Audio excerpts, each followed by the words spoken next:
Joey Gallo? Joe, are you friggin' kidding me? No, no Gallo, no Gallo, no! Lynn, are you having a What? nightmare over there? Oh Wake my, up!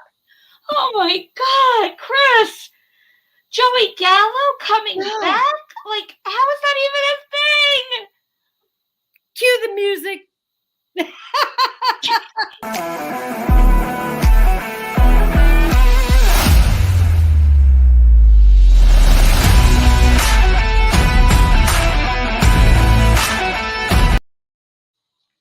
Welcome to the upper deck for Pinstripe Chronicles. I'm Chris.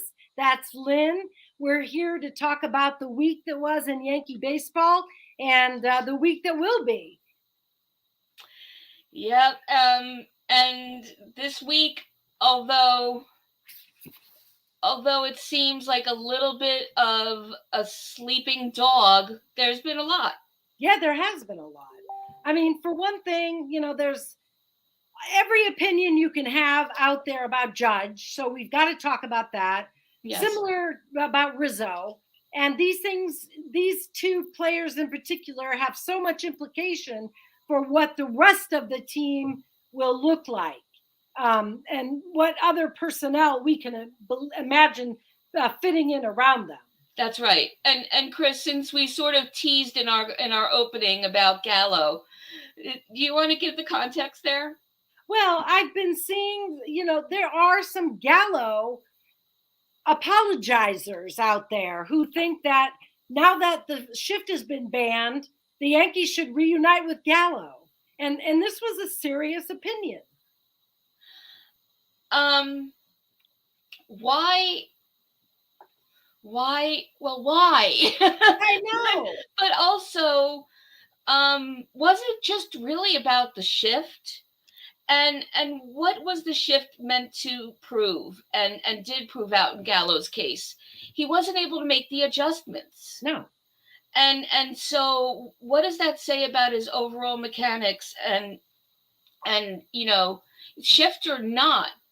Will he still has to adjust to various pitchers, which also wasn't necessarily so evident when he was with us. Right.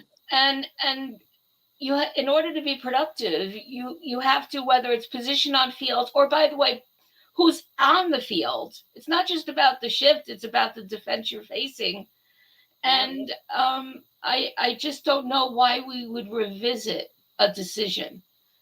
If this indecisive front office is going to be decisive about this, I really hope that that's a rubbish take. Yeah, it seemed to me like a rubbish take, but Gallo has his fans, so there's nothing wrong with that, in my opinion. However, did he even handle New York in a way that we would wish for players to handle New York? I mean, would you want to throw him back into the New York media scene? That's right. Is that a positive? Thank you for bringing that up, because that is every bit as important as what I just said, if not more. Because talk about somebody who, took it to heart in the most, impactful way. Right. Could he really handle that? And you're right. I don't think he has the makeup. Yeah, exactly. And our friend Elliot just chimed in, Chris. He says, the only thing that the new shift rule will do is turn Joey Gallo from a 170 hitter to a 190 hitter in New York. Thank you. Thanks, Spencer. I'm glad that you have we share an opinion on this. Absolutely. Speaking of the rule changes, at Real Bo Sheck said, looking forward to MLB rule changes of banning the shift and the pitch timer. Should make the product much more fun. Good job, Manfred. And then he has in parentheses, don't get to say that ever. I'm like choking. I like gagged. Well, he's half right that we can't thank Manfred for anything ever. But let's also be real about our expectations here. No. I think the pitch timing is valid, but for a small margin of pitchers. Um, there are some pitchers that you could go make a 5-course meal before they release the ball. There's no doubt about that. But I think both of these changes, getting rid of the shift and the pitch clock, have to do more about keeping the fans engaged than Right. it does about the game. Yeah. And then there's the larger bases, which aren't mentioned there. But anyway, I mean, Yeah. my opinion on these things are, I think banning the shift is silly. In my opinion, the shift that's good defensive strategy. Why can't you beat the shift? I think that's the question. I don't think whatever. I'm not going to beat a dead horse. So I'm against banning the shift, but it's happening. So whatever. The pitch timer, I'm indifferent about, because I think that most pitchers have become attuned to this anyway, and that it's not going to end up being noticeable to the viewer, probably, for the most part, unless someone does happen to be egregiously long in their delivery or whatever. We'll see. I bet we won't see it called that much. Right. I don't think so either. Yeah, I could be wrong. And we also had an important week as the players became free agents. The Yankee players, I mean, the list is long and somewhat, I mean, it's a little bit depressing to look at. Yeah. It's quite the long list. Surprises. That's right. Not that they elected the free agency, but maybe that they didn't get a qualifying offer. Yeah, I think that the qualifying offer, I would agree, is the bigger factor. Yeah. That's scary here. But Chris, you put together the list, and the list has some okay whatevers and some make it happen how. So Benintendi, keeper or whatever, Chris. Keeper, make that happen. I don't think we got any. We barely got a taste. And I don't like Cabrera in left field. It's not that he isn't skilled, a skilled and athletic player, but that's not a position that he excelled at. And do we need to? Do the New York Yankees need to employ a player in left field from the beginning of the season that is not his position? Go get a left fielder. Right. No, agreed. And let's continue to capitalize on Cabrera in the ways where it's needed, right, as a pretty good utility guy. Then in the pitching category, let's look at the bullpen. We have Green. We have Chapman, who's already a done deal. What do you think about Green, Chris? I'm afraid of Green. He's a favorite of mine. I know that he, even when Green was pitching well, that people had reservations about him at times, because he was prone to the home run ball. He was sometimes prone to the big inning, but I always thought that Green was very effective overall. And I wish he would come back. I hope that he does come back. But he's coming off the surgery, and that is a big question mark. Do the Yankees go, with an unknown at this point in their bullpen? Is that something that needs to happen? Which calls to mind the same case for Britain. And, right. So both these guys, like you, Chris, I wouldn't want to see go. However, it's almost like starting all over again with them, right, because of how long they were out. Yep. And Taillon, what's the deal there, Chris? I don't know what the deal. I mean, I was surprised he didn't get a qualifying offer. He seemed like he had a solid year. He came in and he held down games.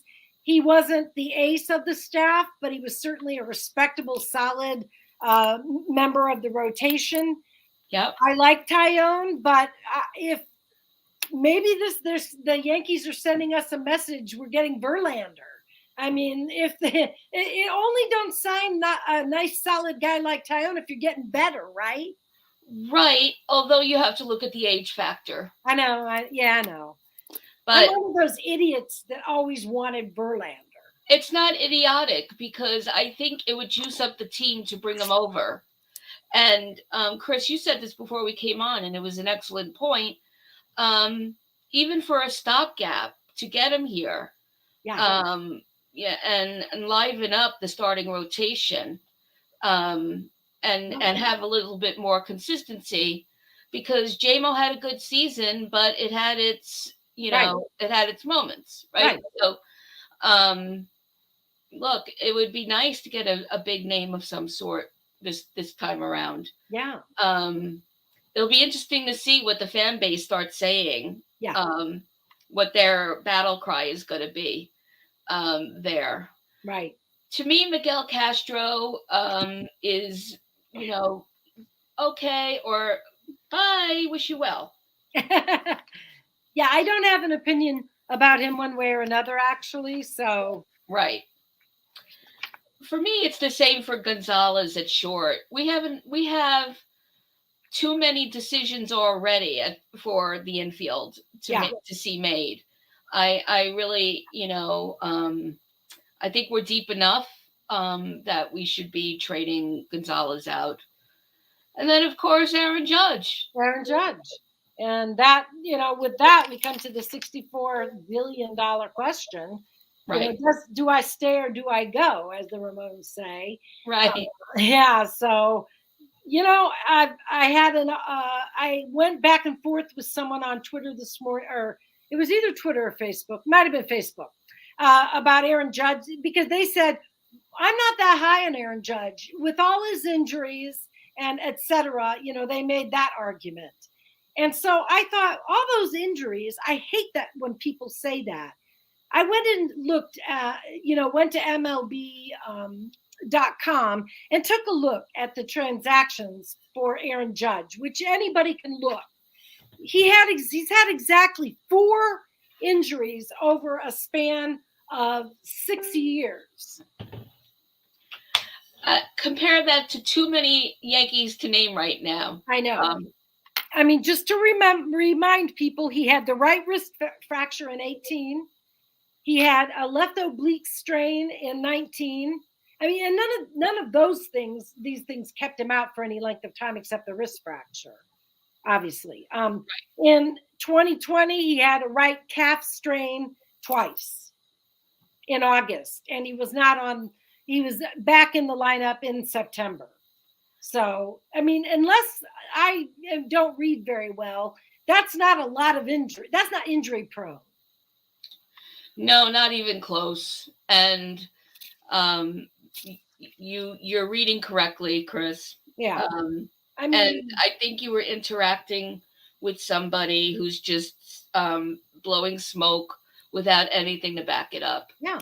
And, I think people that are really following the game, and not just by the numbers, but, just following Judge and his performance, and setting aside hitting 62, setting that aside, even that shouldn't be the sole reason to re-sign him. There's so much else. Absolutely. And he's 31. Yeah. He's gonna perform for, if not the life of the contract he gets, he'll still be productive in some way in the last 1 or 2 years. Right. So I'm in 100% agreement with you. Sign the man, pay the man, make him the captain. They're going to erect a plaque in Monument Park, whether they re-sign him now or not, in my opinion, because the man holds the home run record for the American League, and some people believe for the MLB. So he's probably going to be remembered for eternity because he holds the Yankee record, which is no small feat. Right. Absolutely. And trade value aside, Right. I'll see your Monument Park plaque. That's not so easy to say. Um, I'll see you and I'll raise you a retired number. Yes, exactly. And so Right. that's going to happen regardless.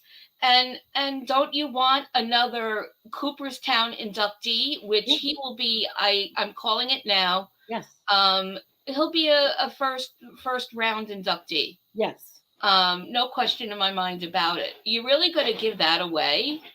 And but it just it stymies me that we're hearing crickets. Yeah. Other than these, Right. little things here and there. And Chris, I know you have some of those to share. Right. There's no. I guess that my expectations were too high. That there's Yeah. no buzz yet, or at least that we know of. Not that we And know is of. there No. even an indication that Judge took a note from Jeter and reached out directly instead of everything being between management? I don't know. I don't know. But I think this leads us to another interesting topic that came up on Twitter this week by the Yankee Slut at Yankee Slut. She said, and this is an underlying problem of the Boone regime. She says, I want to be clear. She's talking about lack of identity of the 22 Yankee team. And she says, I want to be clear about what I mean by lack of identity in this context. Here I'm not referring to clubhouse chemistry, personality, or narrative arc. These things have been missing at times too. But here I'm specifically referring to player roles and field chemistry. I think, not knowing whether Judge is the face of this franchise or not the face of this franchise is what is the identity of the Yankees, of the New York Yankees. And this plays right into that, I think. I agree. And she missed a reference to the clubhouse and the Right. dugout. Yeah. He's the leader among those guys, and the chemistry starts with him. Right. And Spencer's adding again, Chris, that I don't care how Absolutely. much regression Judge might exhibit when he's 40. It's how he does now that counts. Absolutely. And I think what you're paying for is a myth, a legend. You're paying for the man who's going to eventually be perhaps on the New York Times bestseller list with his memoirs or his biography. A man whose documentary we may one day be watching. Yes. I mean, I don't say any of these things are going to come true. I'm just saying that this is what potentially the Yankees are looking askance at, or I don't know. Do they consider these things? Are these tangible things that Judge brings to the table? I don't think we ever will get a beat on their considerations. You're right. It does it. None of it computes. Nope. And so that's one compelling thing about free agency, and then we have the first baseman.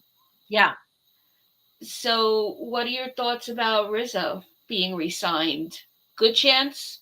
Rizzo, I think, is gone.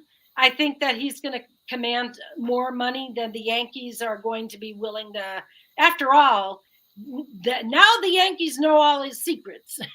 And one of his not so secrets is he has a bad back, which everyone, did put him on the IL at certain times. And I don't think any fan knows, and nor will we ever, how that impacts him on a daily basis and changes anything. I mean, after all, he did hit his career home run total, which is 32, right? Somewhere in that ballpark. Yeah, right. I believe, but he didn't hit net for average. He I don't know. What do you think? I think those are really valid points, but I think it's a 50-50. I'm not ruling out that he's going to be gone. What I'm putting out there ahead of comments is that I wouldn't look for any big names to be acquired were they to let go of Rizzo. I think that DJ, for example, there's so much retooling, and they love retooling, Absolutely. and so although, like you pointed out, second is DJ's natural position. He's a utility guy. They could put him at. I could see them putting him at first, and then they wouldn't have to spend money, which is their favorite thing to do. So when it comes to these big name free agents out there, um, I don't see them spending money on Yuli Gurriel or Jose Abreu I know. or Josh Bell, Or among any of the others. shortstops. Do you see them by the same logic going after any of Trey Turner, Correa? Do you see that happening? Everyone right now needs to not make the same mistake they made last season about Correa. Not gonna happen. And they love them some IKF. They keep saying it. And Right. the same thing about Donaldson. And Right. so we have enough to worry about when it comes to our opinions about playing the ones we have. I know. And that's not even happening. Right. Raza came up for what, because we had the expanded roster, and in case he was needed. We have Peraza and Volpe, for crying out loud. Right. But we have none of these people are free agents that we have. Yeah. And so why would we bring on another first baseman when if Rizzo were to go? Yeah.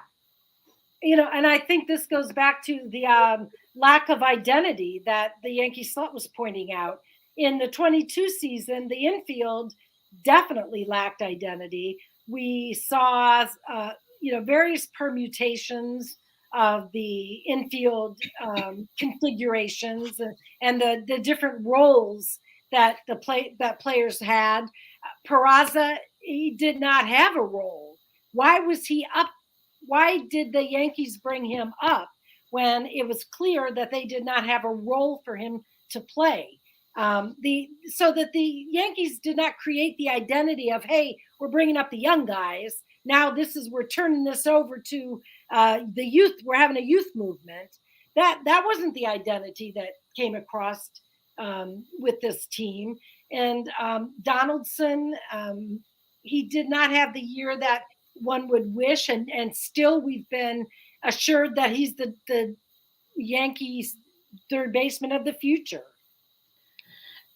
And again, so another mismanagement cue, I say, from my armchair, because by the numbers, okay, so you have 2 Gold Glove third basemen, and when you look at IKF and Donaldson together, you and I were thinking that if you were to look at the numbers, which I hadn't before we came on, right? IKF, his batting average and his other offensive numbers. Offensive numbers. I should say offensive. Well, that depends on how you look. That wasn't so much a mistake. Are better than Donaldson's. Donaldson was clutch in the postseason here and there with a couple of timely home runs, but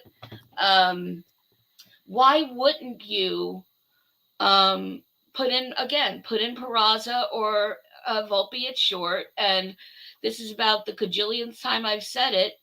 Rotate Donaldson and IKF. They're there just like a bunch of other guys that aren't being used regularly. Right. Why not do that? Wouldn't that be a strategy to consider? The Yankees, their strategies seemed mysterious at times. What their intentions were with the players, with the different roles that they had these players playing. I like Cabrera. What was his role? It became utility, to be a utility player. And so we got lots of Cabrera in left field. Because he was so engaging, brought such an energy. Not necessarily because he was, so successful at the plate, though he became more successful as time went on. But I mean, let's just say for 2023, what roles do you see the young guns playing on the infield? So there's a difference between see and hope. What do I see? Nothing changing. Okay.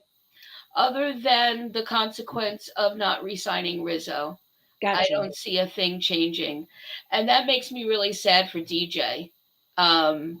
Because although we know he's up in years and although we know he's coming off, an extended IL, we have history numbers there that, he's already a known factor, and he also has proven to not come back from injuries better. And so is he more injury prone than what you said earlier about Judge? Yes, probably. And maybe he has to make some adjustments at the plate, a la the toe injury. But why wouldn't we, why don't we, again, manage smarter? Right. Well, that would be a whole topic for another show. Right. For which we could, go on forever with what we think could and would have, should have been the managing of I mean, let's not even talk about the rosters that were put out by this management that were incomprehensible, if at best. Yeah. Yeah. And my Major League the movie theory continues. It's like they wanted to lose. They're invested in losing. And the postseason, especially. I mean, the lineup had us scratching our head most of the season at times. So, but the postseason, every game was a big WTF. The postseason is not the time to create your lineups, your most effective lineups, and to do it over and over without success. Right. Case in point, Carpenter, who we all love, right, and who was the reason we were so excited going into the All-Star break. This is the time to try him out and see how he does. So that to me is the glaring case in point here. As much as I love him. And if they re-sign him, at best he should be on the bench. Right. He could be a good DH when needed, a good pinch hitter when needed. But there's many things that the Yankees will be doing in the coming months that will be a red flag to me that they are not serious about winning a championship in 23. And one of those things would be re-signing Carpenter, in my opinion. Anyways, now I really appreciate everyone's patience today with our ranting about the things that happened this week. It's time for our weekly trivia question.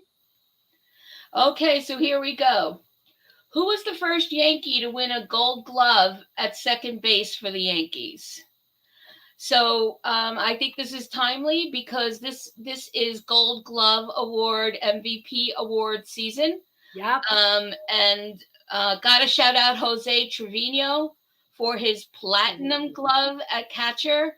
Yep. Historic and so well deserved. Well, Trevino. Thursday, we're all going to have our phones, attached to our faces because we'll find out about Judge versus Ohtani. And